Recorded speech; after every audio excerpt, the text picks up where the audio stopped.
ಆರೋಗ್ಯ ಮತ್ತು ಕುಟುಂಬ ಕಲ್ಯಾಣ ಇಲಾಖೆ ಅಂಕುಕ ಇಂಜಿನಿಯರ್ ಉಪವಿಭಾಗ ನಗರ ಪ್ರಾಥಮಿಕ ಆರೋಗ್ಯ ಕೇಂದ್ರದ ಗುದ್ದಲಿ ಪೂಜೆಯನ್ನು ಇಂದು ಮಂಡ್ಯ ಜನಪ್ರಿಯ ಶಾಸಕರಾದ ಗಣಿಗ ರವಿಕುಮಾರ್ ಅವರು ನಿರ್ವಹಿಸಿದರು. ಕಾಮಗಾರಿ ಅಂದಾಜು ವೆಚ್ಚ 100 ಲಕ್ಷ. ಕಾಮಗಾರಿ ಗುದ್ದಲಿ ಪೂಜೆ ನಿರ್ವಹಿಸಿದ ಕಾರ್ಯಕ್ರಮವನ್ನು ನಿರ್ವಹಿಸಿದ ಸಂದರ್ಭದಲ್ಲಿ ಶಾಸಕ ಗಣಿಗ ರವಿಕುಮಾರ್ ಅವರು ಅತಿ ಶೀಘ್ರದಲ್ಲೇ ಸ್ಥಳೀಯರಿಗೆ ಆರೋಗ್ಯ ಕೇಂದ್ರವು ಅತಿ ಶೀಘ್ರದಲ್ಲೇ ಉದ್ಘಾಟನೆಗೊಂಡು ಜನಗಳಿಗೆ ಅನುಕೂಲವಾಗುತ್ತದೆ ಎಂದು ಹೇಳಿದರು. ಇದೇ ಸಂದರ್ಭದಲ್ಲಿ ಮೂಡ ಅಧ್ಯಕ್ಷರಾದ ಪ್ರಕಾಶ್ ಹಾಗೂ ಮೂಡ ಮಾಜಿ ಸದಸ್ಯರಾದ ಕೃಷ್ಣಪ್ಪ, ನಯೀಂ, ಪ್ರಕಾಶ್, ಪೂರ್ಣಿಮಾ, ನಗರಸಭೆ ಅಧ್ಯಕ್ಷರಾದ ನಯೀಂ, ಅನೂಪ್, ತಾಲೂಕು ಅಧ್ಯಕ್ಷ ಆರೋಗ್ಯ ಕೇಂದ್ರದ ಅಧಿಕಾರಿಯಾದ ಜವರೇಗೌಡರು ಹಾಗೂ ಸ್ಥಳೀಯರು ಭಾಗಿಯಾಗಿದ್ದರು. ಗುತ್ತಿಗೆಗಾರ ಚೇತನ್ ಹಾಗೂ ಸ್ಥಳೀಯರು ಭಾಗಿಯಾಗಿದ್ದರು.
ಅವ್ರ ಕೈಯೆಲ್ಲ ಗೊತ್ತಿಲ್ಲ ಹೆಂಗ್ ಬಂತು ಗೊತ್ತಿಲ್ಲ ಅವ್ರ ಕೈಗೆ ಹೆಂಗ್ ಬಂತು ನನಗೆ ಗೊತ್ತಿಲ್ಲ.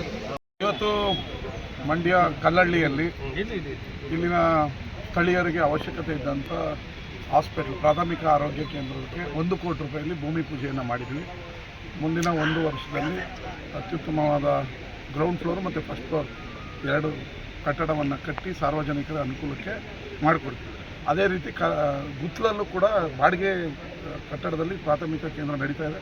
ಅದಕ್ಕೂ ಸ್ವಂತ ಕಟ್ಟಡ ಬೇಕು ಅಂತ ಹೇಳಿದ್ರು. ಅದನ್ನು ಸರ್ಕಾರಕ್ಕೆ ಪ್ರಸ್ತಾವನೆ ಸಲ್ಲಿಸಿದ್ವಿ. ಅದನ್ನು ಕೂಡ ಮುಂದಿನ ವರ್ಷ ಅಲ್ಲೂ ಕೂಡ ಇನ್ನೊಂದು ಹಾಸ್ಪಿಟಲನ್ನು ಕಟ್ತೀವಿ.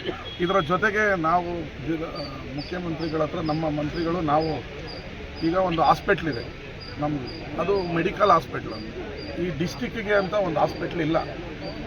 ಹಿಂದೆ ಈ ಬಜೆಟ್ನಲ್ಲಿ ಡಿಸ್ಟಿಕ್ ಹಾಸ್ಪಿಟ್ಲ್ ಮಂಜೂರು ಮಾಡಿ ಅಂತ ಮುಖ್ಯಮಂತ್ರಿಗಳ ಹತ್ರ ಪ್ರಸ್ತಾವನೆ ಸಲ್ಲಿಸ್ತಾ ಇದ್ದೀವಿ. ಯಾಕೆಂದರೆ ಈಗ ಆಸ್ಪತ್ರೆಗೆ 3 ಜಿಲ್ಲೆಯಿಂದ ರೋಗಿಗಳು ಬರೋದ್ರಿಂದ ಒಂದು ದಿನಕ್ಕೆ 1000-2000 ಜನ ಆಗ್ತಾಯಿದ್ದಾರೆ. ಒತ್ತಡ ಆಗ್ತಾಯಿದೆ ಡಾಕ್ಟ್ರುಗಳಿಗೆ, ಅವ್ರಿಗೂ ಒತ್ತಡ ಆಗುತ್ತೆ. ಹಾಸ್ಪಿಟ್ಲು 700 ಬೆಡ್ ಇದ್ದರೂ ವರ್ಕ್ ಆಗೋದು 600-500 ಬೆಡ್. ಅದರಿಂದ ಇನ್ನೊಂದು ಜಿಲ್ಲಾಸ್ಪತ್ರೆ ಬೇಕು. ಅದಕ್ಕೂ ಜಾಗ ಇದೆ. ಇನ್ನೊಂದು ಜಿಲ್ಲಾಸ್ಪತ್ರೆ ಕಟ್ಟೋದಕ್ಕೆ ನಾವು ತಯಾರಿ ಮಾಡ್ತಾಯಿದ್ದೀವಿ. ಸಬ್ಸ್ಕ್ರೈಬ್ ಬಟನ್ ಮೇಲೆ ಕ್ಲಿಕ್ ಮಾಡಿ ಹಾಗೂ ನಮ್ಮ ಹೊಸ ವಿಡಿಯೋಸ್ ಅಪ್ಲೋಡ್ಗೋಸ್ಕರ ಪಕ್ಕದಲ್ಲಿ ಕಾಣುವ ಬೆಲ್ ಬಟನ್ ನಮ್ಮೆಲ್ಲ ವಿಡಿಯೋಗಳನ್ನ ಲೈಕ್ ಮಾಡಿ, ಶೇರ್ ಮಾಡಿ ಹಾಗೂ ಕಮೆಂಟ್ ಮಾಡಿ.